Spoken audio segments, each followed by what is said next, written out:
Hello दोस्तों, आज हम बात करेंगे लूज मोशन। लूज मोशन मतलब कि डायरिया, इसको हम दस्त और पेचिस के नाम से भी जानते हैं। तो बार बार पतला वाटरी स्टूल आना, इसकी जो फ्रीक्वेंसी है वो दिन में देखिए 3 या 3 से ज़्यादा बार।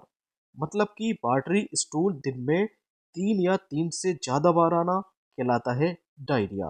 ओके। यस की दूसरी डिफिनीशन, अगर देखिए स्टूल की जो कंसिस्टेंसी है वो नॉर्मल से ज़्यादा पतली हो जाए तो इसको हम लूज मोशन कहते हैं, दस्त या डायरिया कहते हैं। यहाँ पर हम जानेंगे इसके टाइप्स के बारे में। तो डायरिया के कितने टाइप्स होते हैं? इसके 3 टाइप होते हैं। पहला एक्यूट डायरिया, दूसरा परसिस्टेंट डायरिया, तीसरा क्रोनिक डायरिया। एक्यूट डायरिया, अगर देखिए डायरिया मतलब कि 10-14 दिन से कम की इसकी अवधि हो, इसकी ड्यूरेशन जो है वो 14 दिन से कम हो, तो इसको हम एक्यूट डायरिया के नाम से जानते हैं। ये मोस्ट कॉमन देखिए इन्फेक्शन से होता है। इन्फेक्शन जैसे कि बैक्टीरिया इन्फेक्शन या वायरल इन्फेक्शन।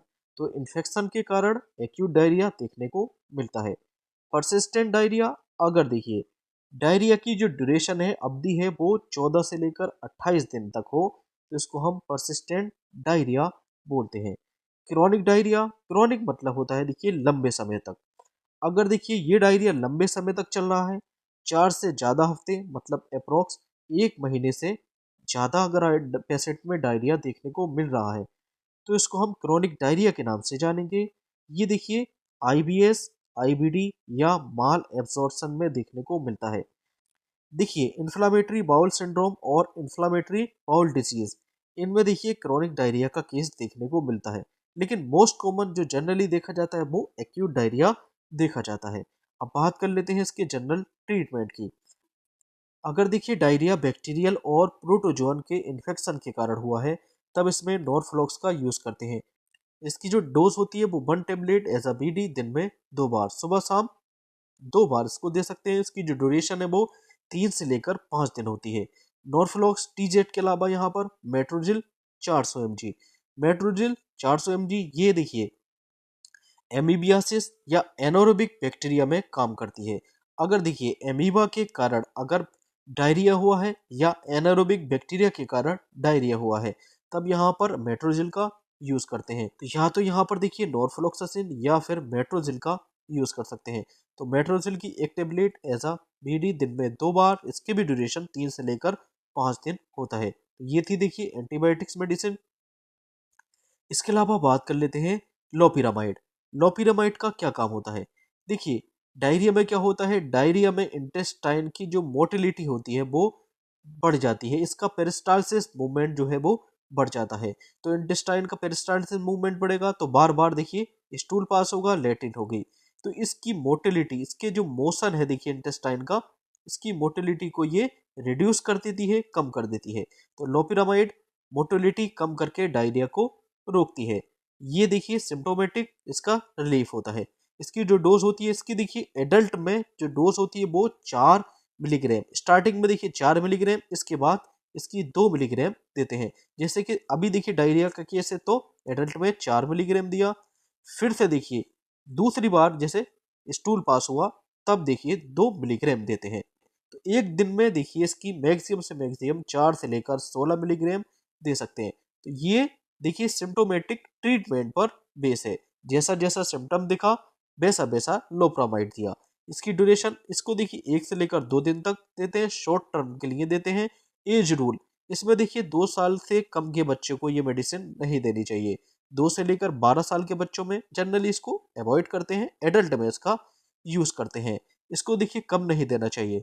अगर पेशेंट में ब्लडी डायरिया मतलब कि दस्त के साथ साथ, डायरिया के साथ साथ लेट्रिन में अगर खून आता है तब इसका यूज नहीं करते हैं, या बुखार के साथ साथ डायरिया हो रहा हो तब इसका यूज नहीं करते हैं। तो ये 2 पॉइंट ध्यान देने वाले होते हैं। इसके अलावा बात कर लेते हैं पेंटो 40।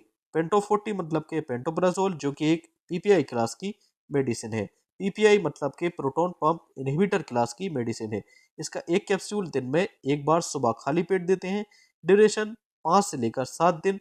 इसके अलावा देखिए अगर सीवियर बैक्टीरियल इन्फेक्शन हुआ है तब मोनोसेफ इंजेक्शन का यहाँ पर यूज कर सकते हैं। मोनोसेफ में होता है सेफ्ट्राइक्सोन। तो इसकी जो डोज होती है वो 1 से लेकर 2 ग्राम, 1 से लेकर 2 ग्राम डोज, दिन में एक बार या 2 बार, वंस अ डे या बीडी, एक बार या 2 बार। ड्यूरेशन 3 से लेकर 5 दिन। तो मोनोसेफ का यूज जब सीवियर बैक्टीरियल इन्फेक्शन हो तब इसका यूज करना होता है। इसके अलावा मेट्रोजिल इंजेक्शन प्लस आरएल, देखिए इस मेट्रोजिल और आरएल भी सीवियर इन्फेक्शन में यूज करते हैं। अगर देखिए सीवियर इन्फेक्शन और डिहाइड्रेशन हो तब इसका यूज करते हैं। तो देखिए सीवियर इन्फेक्शन हो तो मेट्रोजिल का यूज, और देखिए डिहाइड्रेशन को मेंटेन करने के लिए आरएल का यूज करते हैं। आरएल और मेट्रोजिल दोनों ही आईवी इन्फ्यूजन है, तो आईवी मतलब इंट्रावेनसली ये दिए जाते हैं। तो एक दिन में देखिए मेट्रोजिल दे दें, उसके बाद में देखिए थोड़ा गैप के बाद में आरएल दे सकते हैं। इसकी ड्यूरेशन लगभग 2 दिन, और ये सीवियर इन्फेक्शन में दी जाती है। इसके अलावा देखिए विटामिन के सपोर्ट के लिए यहाँ पर न्यूरोकाइंड गोल्ड का यूज कर सकते हैं। न्यूरोकाइंड गोल्ड कैप्सूल दिन में एक बार, वंस अ डे, ड्यूरेशन 3 से लेकर 5 दिन।